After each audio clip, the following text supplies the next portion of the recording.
on the garter of purity. I am saying that you should forget your life on the stage. Forget the title that you carry. Forget the name that you bear. And go on a holy pilgrimage with Jesus. If any man wants to follow me, let him deny himself and let him carry his cross and follow me. The cross you cannot carry, but you need Jesus to be able to carry the cross. And that is why you must deny yourself. You must deny your name and begin to bear the name of Jesus. And then, only then can you carry the cross. Only then can you carry your cross and come after him. So can you say, Lord, save me from myself. Go back, dog cross. Cabelantos, cabe. Porantes, step up.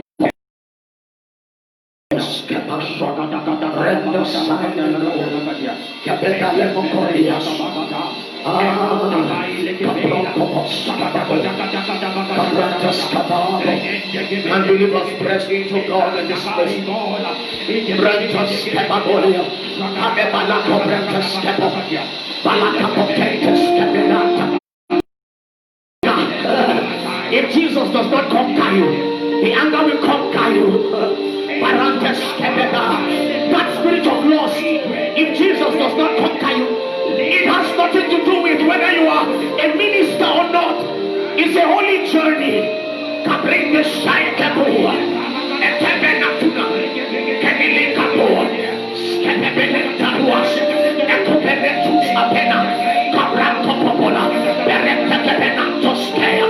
If the same spirit that raised Jesus Christ from the dead, your mortal body will live.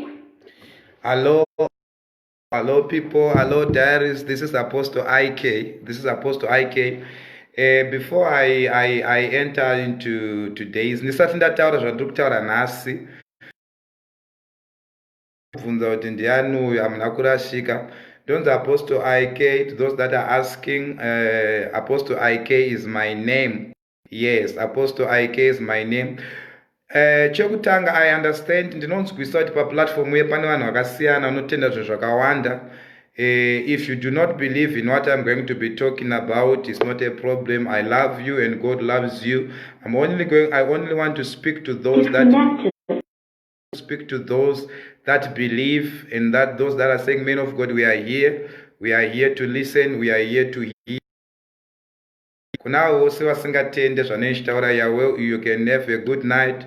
I only want those that are saying, men of God, we are here, we want to hear what you are saying. We want to hear the word of God. Before we sleep, there are those that are from even kuwarikuntera ku page where we are teaching vanhu kunamata ne deliverance. The reason why vanhu vachipedzesera vabatirirwa, vaabuswa, vaitwa a lot of things, inyaya yekuti vanhu havana kudzidziswa kunamata. Of the day, most people are very lazy to fight for themselves, or most people are lazy kuzvirwira. Mu life inoi hakuna chinhu chinongoitika pasina chawaita. Kureva kuti anything that you want, you put up a fight. That is zvoni ndingori panapa to those that believe. If you don't believe in what I'm saying, you are welcome. We love you. We have got no problem with you. There are those that are following. There are those that are calling, that are Apostle IK, we need you. Those are the people that I've come for. And there are people that have been following me. Kunyankwe, kupeji kwangu. Those that are coming from this. So this platform, kutaurane avo, who want to listen. So if you want to listen, there's no need for you to say anything, because andisikumanikidza vanhu, ndiri kuti vari kuda kunzwa. Now, okay. Bless you everyone. Tinokutendai mose. Thank you for those that are watching. Bless you Gasela, bless you Mwari akuitrei zvakanaka. Nhasi ndichangotera zvinhu zvishoma shoma. I'm going to talk from the chapter 2, 2 Kings chapter 2, 2 Kings chapter 2.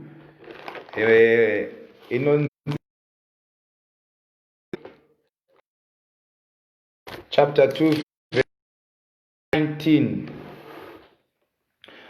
One thing that I've learned, because I deal with people, different people, each and every day, one thing that I've learned in this life, there are people that pretend to hate something that they secretly look for. Pajekerere vanoita sevasingadi kana kuti vanoataka zvinhu zvavanoita kunge vasingade pachena pane vanhu, but secretly they look for those things.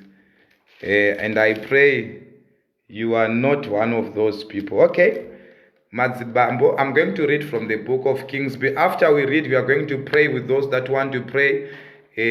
Midnights are gates. Usiku ndo unozvarwa zuva, kureva kuti munhu asati mangwana asati awepo, usiku hwako ndo unozvarwa zvinhu. Saka uchana kuti unokwanisa kurara uri fit, womuka mangwana kuseni wane zvinhu zvausina kurara nazvo. Unokwanisa kurara uri fit, womuka mangwana wane zvirwere, womuka mangwana wane zvinhu. People die in the night. Nights are gates in the spirit. Nguva yeusiku inguva inoitika zvinhu zvakawanda, saka wose ari spiritually alert anofanirwa kushandisa usiku to take care of the day. So I'm going to share the word of God with you.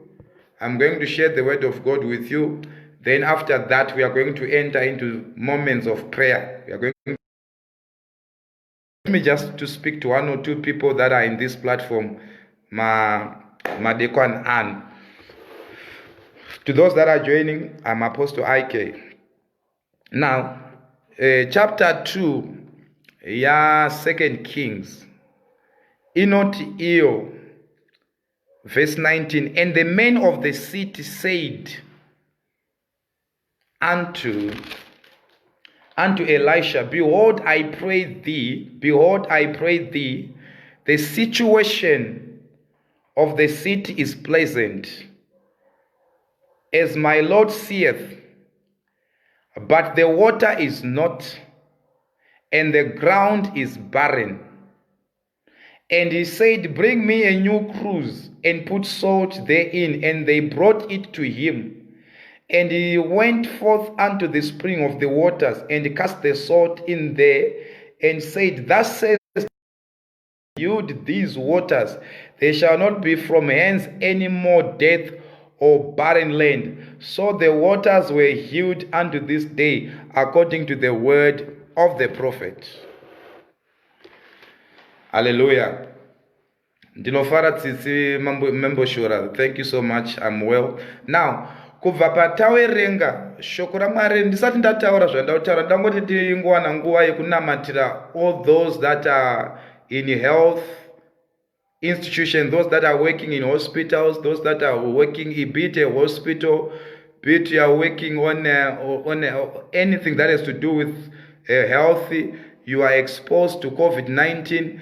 I pray that if you are on this platform, may the Lord protect you. May you not be affected by COVID-19. May the garment of mercy cover you. May you not be a victim of this and your family. May the blood of Jesus protect you and cover you. We will not lose anyone. We will not lose anyone. We will not lose anyone of COVID-19. We protect you. We bless you. May the Lord God bless you and protect you by the blood of Jesus.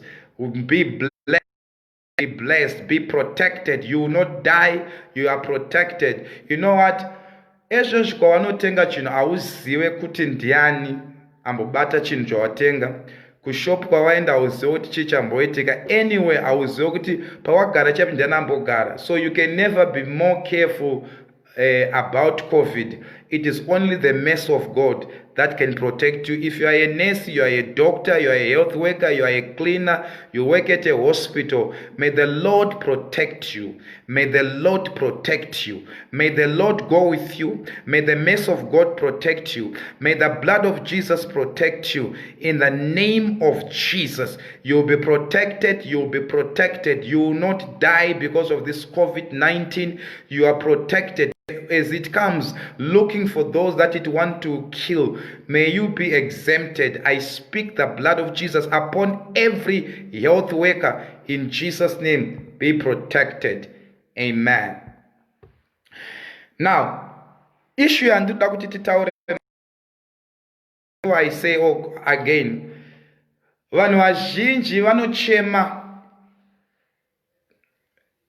nekuda kwekuti hatizive zvinhu zvatinofanira kunge tichiita. Kana uri mukristu asingagone kuzvinamatira, usingagone kudzidza kushandisa mabvi kunamata, you will be disadvantaged in this life. Life yatinorarama hwamadiwa iri spiritual. It takes people that are spiritually minded. Shoko raMwari rinoti to be carnally minded is death, but to be spiritually minded is life. To be carnally minded is death, but to be spiritually minded is life.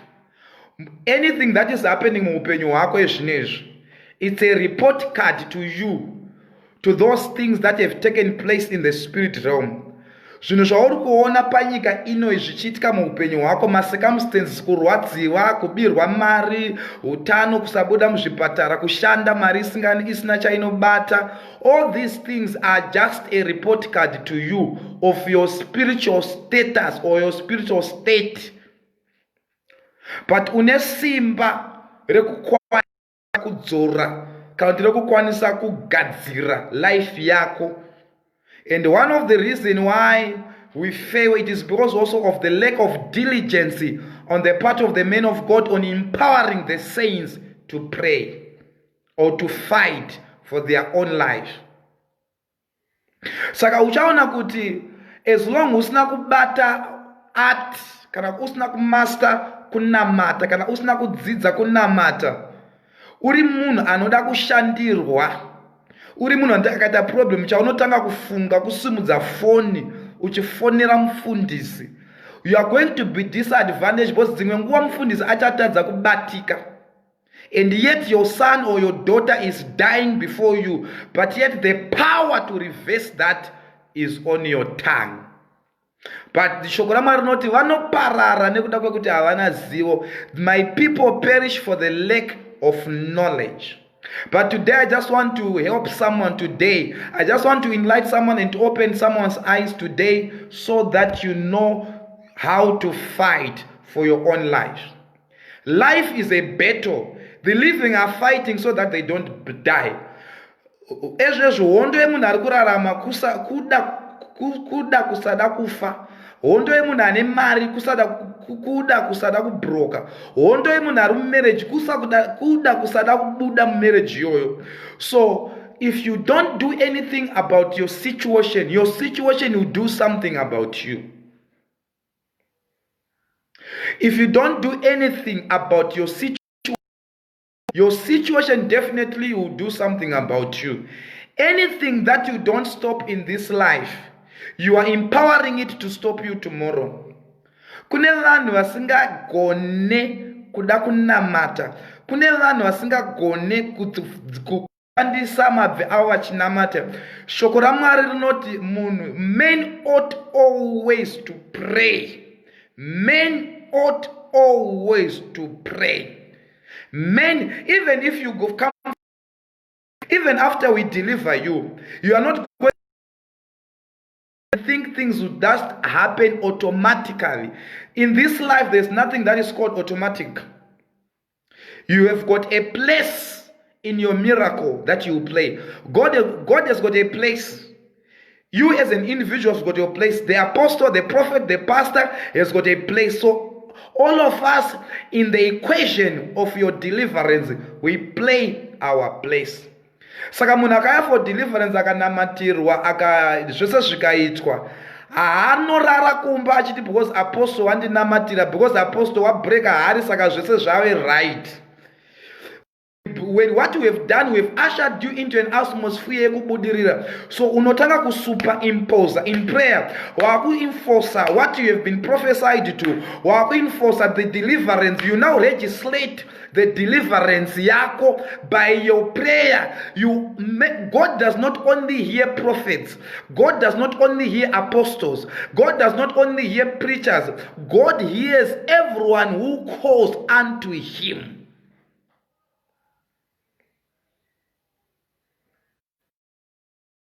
Kuti understand izvi unzwisise kuti unokwanisa kuenda kune vanhu vanofamba achiti ndakaenda, I have gone different places, kuti kwemiprofita C akaenda, kwemiprofita A akaenda, kumaprofita ose akaenda, and anenge achiti handina chakaita. The reason yacho is because you were going there, you are expecting everything to be done to you. There is nothing like that. There is nothing like that. If you were told, prophesied things are going just to happen, that was a big lie, and the person that told you that killed your life. So there are people that are so much worried about what they can lose, or about what they can do in exchange. No matter you bring $1 million to God, even $1 billion to God, you need still to learn to pray. Men ought always to pray. In season and out of season. Whether you feel like praying, whether you feel like not praying, you ought to pray, because that is the number one foundation to your deliverance. So you get people calling you all over, and what they want you to pray for them, and they go home and sleep, and they expect everything to be well. That is a very big joke. That is a very big joke.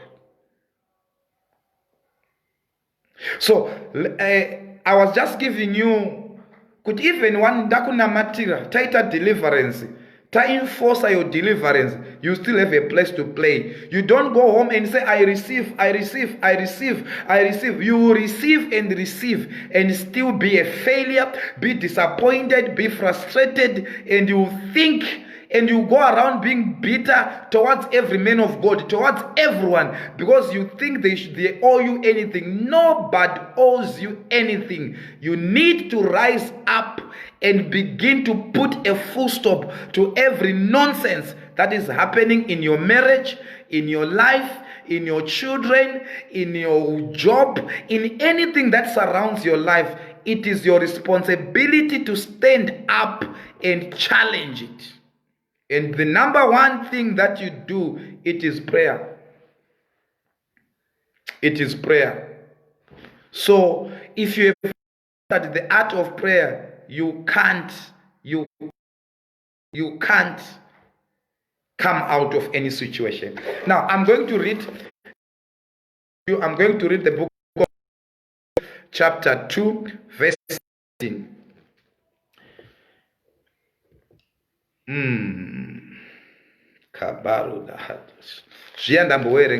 Let me repeat again. Inoti iyo, and the men of the city said unto Elisha, Behold, I pray thee, the situation of this city is pleasant, as my Lord seeth, but the water is not, and the ground and the ground is barren. And he said, Bring me a new cruse, and put salt therein. And they brought it to him. And he went forth unto the spring of the waters, and cast the salt in there, and said, Thus says the Lord, I have healed these waters. They shall not be from hence any more death and barren. And may the Lord bless the reading of his word. May the Lord bless the reading of his word. Now, shoko raMwari ratiburitsira pachena. Kune muprofita mukuru anonzi Elisha apinda muguta reJericho. Jericho ine dambudziko, but wakaita Wakatarisa, the vegetation is good. If you look at it, everything is pleasant to look at, but in a problem. Muprofita akatobuda asina kutoona kuti there are issues in this city.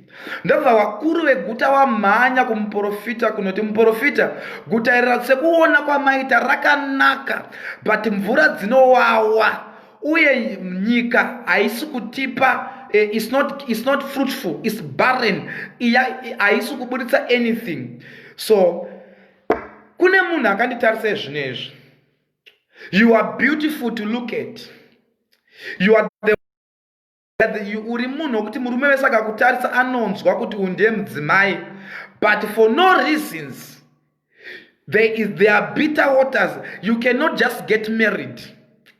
Wakaenda kuchikoro, kune munhu akanditarisa izvozvo, une degree, wakaenda kuchikoro uchiiti peradventure ndakaenda kuchikoro, zvinhu zvangu zvichafamba. Vanhu vakakutarisa, vanokuziva, vanototi uyu ane degree, akaenda vakatenda graduation yako, but chazobuda hapana. The life is bitter. Hakuna chiri kufamba, irregardless yekudzidza kwako, irregardless yekuti wakanotsvaka ubasa kune dzimwe nyika. You are scattered all over the world in the quest to improve your life.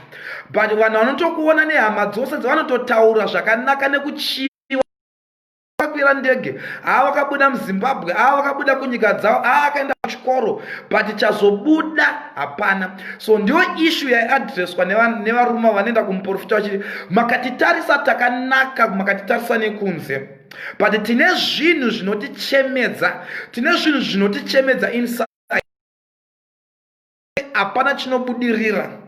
Uye vose vanasikana vakamwa mvura yose yemuno iyi, they've become barren because of the waters. They've become barren because of the waters. Even though you look beautiful, but to marry, to settle down has become a problem.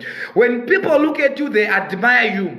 When people look at you, they admire you, but inside you, you know you are broken. But because you have been trained to look good, to look strong, unoita sekunge uri right when people look at you from outside.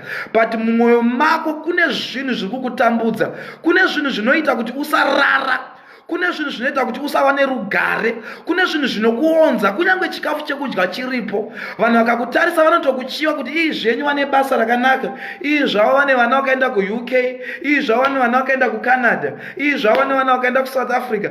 But iwe zveshuro wakaenda kuSouth Africa, wakaenda kuCanada, but chazobuda hapana chiri kubuda. Uri kuchema, chiri kuripo chete kuchema. But vanhu vakakutarisa nekunze vanoona semunhu akaronkeka, vakapfeka sutu yako, so uchienda kubasa wakapfeka toa yako, people admire you kuti hey, this is a gentleman.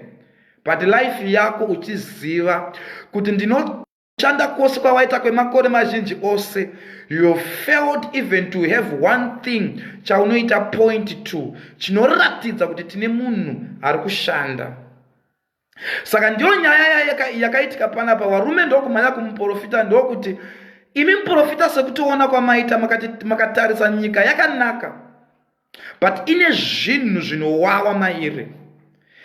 Kune vanhu vakabheja kuti uchapinda kumarriage, asi marriage iyo hausi kuzoigara.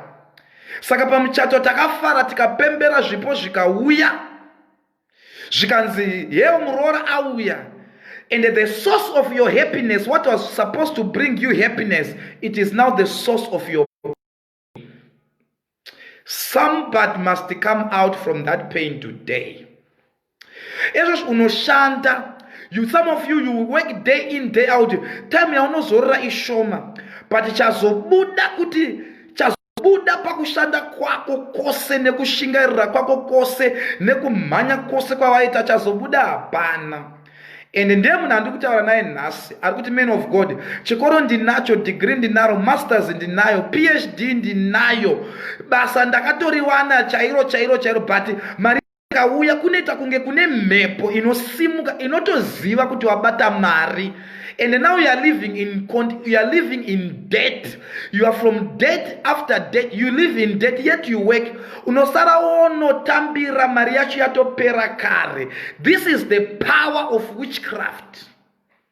So we have people here wanokwanisa kuramba kuti zvinhu zvazviko, and yet their life is miserable. But ukawatarisa kunze, ukatarisa masutu avo, ukatarisa hairstyles avo, unotochiva, unotofunga kuti pane zviri kuitwa zvine musoro, but inside them they are crying.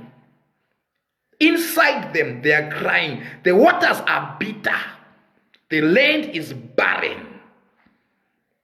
Some of you have gone abroad looking for greener pastures, but takati tipe evidence yekuti munoshanda, kana kuti evidence yekuti makaenda kuchikoro, kana kuti evidence yekuti makabuda nyika muchinoshawa, hapana. And this is the person that I'm talking to right now. This is the person that I'm talking to right now. Unopinda mneimwe wobuda, wopinda mneimwe wobuda, unopinda nekubuda, kunaka wakanaka, but you cannot just settle down, and this is eating you up. And this is the person that I'm talking to. There is a way out for you. Hallelujah. There's a way out for you. I want someone today kunaka. Ndoti mwe muno nasi aitiro zvakanaka, nasi unofanira kuitira zvakanaka. Unokuti uziye kuti zvinhu zvese izvi, it is the design of the devil. Saka unokwanisa kunge uri ku-UK zvinezvi uchitonditarisa, unokwanisa kunge uri ku-Canada uchitonditarisa zvinezvi, unokwanisa kunge uri ku-China uchindiwatcha right now, but life yako iri kuno kumusha, uchikontrolwa kubva kuno kumusha, kuti ngavaende zvavo kure. It is the law of Pharaoh, kuti regai vaende but ngavasavaende kure, regai vaende kumabasa but hapana chinobuda, regai varoorwe but havafaniri kugara zvakanaka mumarriage yeyo, regai aite vana vacho vokutambudza zvezvokuti unoregreta kuti ndakazvarirei, instead of being uditsedye kufara nekuda kwekuzvara kwawakaita. This is the assignment of the enemy over your life, to disappoint you, to frustrate you, to at the end of the day, the Bible says akaya kunoba kuuraya nekuparadza. Ndo basa raSatani. Saka tine vanhu vakakwira ndege vachifunga kuti vari kutiza varoi. Chavasina kuziva ndechekuti life iri spiritual, even uri outside, even uri kupi, they can control your destiny. The waters are bitter and the land is barren. It cannot give forth fruits. Am I talking to someone today? Am I talking to someone today? Wakabuda, wakatiza, wakata, regai ndinotsvaga greener pastures. But now hapana chiri kubuda. Ndingoda munhu chete anoti munhu waMwari ndaedza zvose, kushanda ndashanda makambani. Some of you mune 20 years, 30 years, hauna kana chinhu wani. That is normal. That is the work of the devil upon. It is the work of the enemy on your life. But you can come out. You can come out. You can come out.